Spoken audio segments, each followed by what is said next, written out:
Betting కేసులలో చాలా మందిని అయితే అరెస్ట్ చేయడానికి అయితే బృందం సిద్ధమైంది. కానీ ఇందులో చాలా కీలకంగా ఉన్న వ్యక్తి పేరు ఏదన్నా ఉంది అంటే అది యాంకర్ శ్యామల. కానీ యాంకర్ శ్యామల కంటే ఎక్కువ ఫేమ్ ఉన్న వాళ్ళు కూడా అందులో చాలా మందే ఉన్నారు. కానీ హర్ష సాయి పేరు బయటకు వచ్చినప్పటి నుంచి చాలా మంది యాంకర్ శ్యామలని మర్చిపోయారనమాట. అండ్ అదే కాకుండా ఇప్పుడు పాలిటిక్స్లలో తను ఉండడం, తన పేరుని చాలా మటుకి న్యూస్ పేపర్స్ అదేవిధంగా ఛానల్స్లలో కూడా టెలికాస్ట్ చేయట్లేదు. బికాస్ ఆ ఫేమ్ అనేది పోతుంది, వైఎస్ఆర్సీపీకి ఇంకా చెడ్డ పేరు వస్తుంది అని చెప్పేసి. మరి హర్ష సాయి రావడంతో తనకేమైనా బెనిఫిట్ అవుతుంది అనుకోవచ్చా? అట్లా ఏం లేదండి. మొత్తం ఎవరైతే 11 మందిని అయితే లిస్ట్ చేశారు సెలబ్రిటీస్ నుంచి, సో అందులో హర్ష సాయి అనే వ్యక్తి కొంచెం ప్రముఖంగా ఉన్నాడు. అండ్ అతనికి ఈ రోజున ఒక మంచి ఫేమ్ ఉందన్నమాట. అట్లానే సేమ్ టైం ఇంకా మిగిలిన వాళ్ళు కూడా ఫేమ్ ఉంది కాబట్టి వాళ్ళని తీసుకున్నారు సెలబ్రిటీలు కాబట్టి. అందులో నెంబర్ 1 నెంబర్ 2 ఎవరని చెప్పి జనాలు కంపేర్ చేసుకుంటున్నారు. సో మరి ఇప్పుడు శ్యామల గారు కూడా యాంకర్గా అందరికీ తెలుసు, అట్లానే ఇప్పుడు వైసీపీ పార్టీకి కూడా ప్రతినిధిగా అయ్యారని చెప్పి సో అట్లా మాట్లాడుకుంటున్నారు. ఇప్పుడు ఈయన హైలైట్ అవుతున్నప్పుడు ఆమె ఎక్కడ తప్పించుకుంటుందో అని కొంతమంది అయితే మాట్లాడుకుంటున్నారు అనమాట. సో అట్లా తప్పించుకునేది ఏం లేదు. అండ్ ఇంకోటి ఏంటంటే ఆమె పొలిటికల్ ఇన్ఫ్లుయెన్స్ ఉపయోగించుకుని ఆమెకున్న నెట్వర్క్ ఉపయోగించుకుని ఎక్కడ ఆర్టికల్స్లో అయితే పేరు రాకుండా చూసుకుంటుంది. ఎందుకంటే అది ఇప్పుడు ఈరోజు మళ్ళీ పార్టీలోంచి ఎక్కడ సస్పెండ్ చేస్తారో అనే ఒక చిన్న భయం ఉంటుంది ఖచ్చితంగా.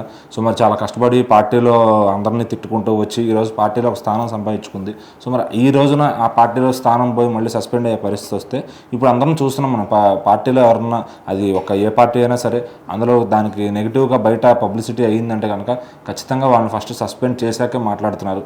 మరి జగన్ గారు ఏంటంటే వాళ్ళ పార్టీలో నెగిటివిటీని ఎక్కువ మూట కట్టుకుంటారు కాబట్టి సో ఇప్పుడు ఇట్లాంటి వాటిని ఆయన చూసి చూడనట్టు వదిలేస్తారు. కానీ ఆయన ఒక రెస్పాన్సిబుల్ పర్సన్, రెస్పాన్సిబుల్ పార్టీ అధినేత అయితే ఖచ్చితంగా ఏమని ఈ ఏదైతే కేసు పడిందని తెలిసిందో అది క్లియర్ అయ్యేదాకా సస్పెన్షన్ పెట్టే ఉంచాలి. ఎక్కువ మట్టుకి ఇప్పుడు ఏం చేయలేదంట. కానీ ముందు ఎప్పుడైతే ఫీల్డ్లోకి వచ్చిన కొత్తలో అంటే యాంకరింగ్ చేస్తున్న సమయంలో, సినిమాలు ఇవేమి చేయని సమయంలో యాంకరింగ్ చేస్తున్న సమయంలో కొన్నిటిని అంటే అప్పట్లో 1000 రూపీస్ టు 1500 వరకు ఇచ్చేవాళ్ళు, అట్లా చేశారని చెప్పేసి తెలుస్తుంది. ఇంకా హర్ష సాయికి అయితే ల్యాక్స్లో అమౌంట్ వచ్చిందంట. మరి ఇంత అమౌంట్ తీసుకున్న తర్వాత వీళ్ళందరూ ఇప్పుడు ఎవరైతే పేర్లు బయటకు వస్తున్నాయో వాళ్ళందరూ తొందరలో అరెస్ట్ చేస్తారు అనుకోవచ్చా, లేకపోతే కౌన్సిలింగ్ ఇచ్చి వదిలేస్తారా? అంటే జనం దృష్టి ఎట్లా ఉంటుందంటే ఇప్పుడు హర్ష సాయి ఒకవేళ ఇట్లాంటి యాడ్స్ చేసాడన్నా కూడా తను ఎందుకంటే ₹1 దానం చేస్తాడు కనపడుతుంది కాబట్టి సో తన విషయంలో అందరూ పాజిటివ్గా చూస్తారు.